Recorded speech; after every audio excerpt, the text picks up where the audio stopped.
Do a barrel roll! Welcome to The Know, I'm Ashley Jenkins. And I'm Gus Sorola. The glorious future of virtual reality is looking a little less glorious and a lot more, well, barren and dystopian if some new information is to be believed. Judging by data published by Valve, the early adopter well for VR has virtually dried up. Virtually. Oh, good one. You said it. With sales coming to an almost complete stop for the last 2 months. Just how bad are the numbers? Well, according to Valve's Steam hardware and software data for the month of August, they're abysmal. That is the word that we would use. The data, based on survey results from Steam users who send information about their systems back to Valve, suggests that VR had almost no growth at all since July. And that's not an exaggeration. Looking at the numbers provided by Steam and VentureBeat, who tracked them in July, it seems Oculus Rift's adoption rate on Steam only increased by 0.3% in July and 0.1% in August.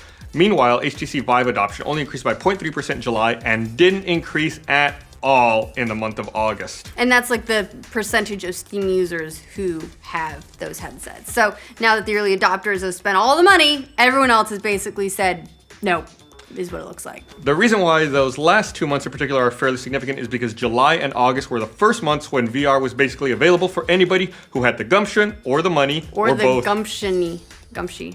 Get out.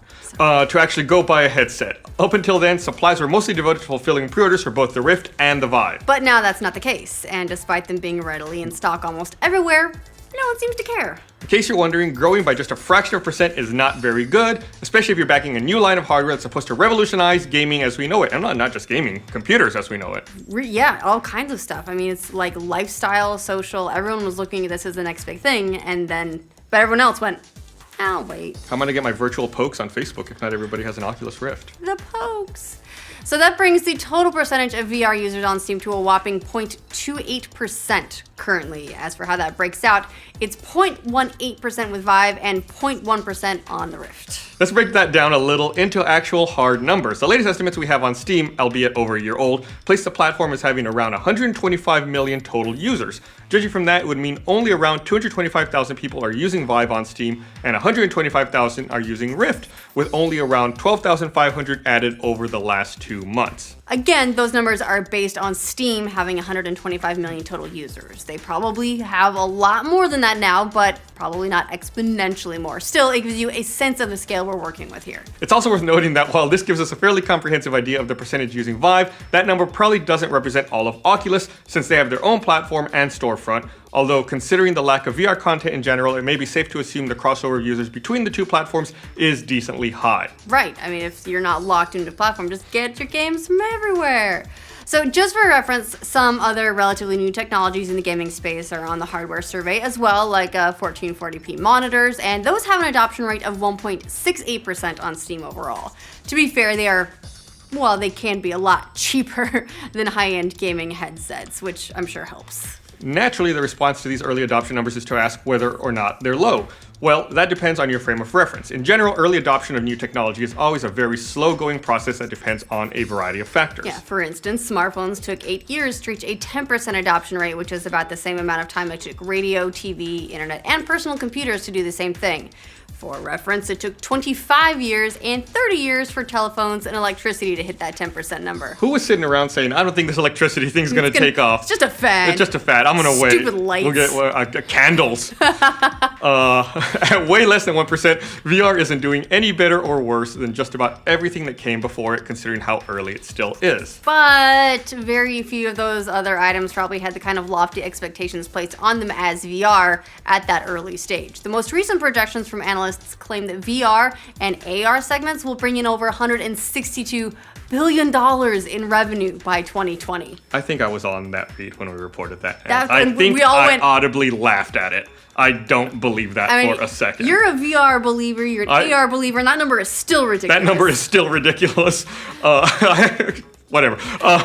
That's like way more than the $18 they're making right now. So on one hand, this is totally the norm for how these things work. But on the other, you have to wonder where all this magical VR money is going to come from. Everyone can see a future full of VR, but no one can see quite how we're going to bridge the gap from where we are now to how we'll get there. Profit.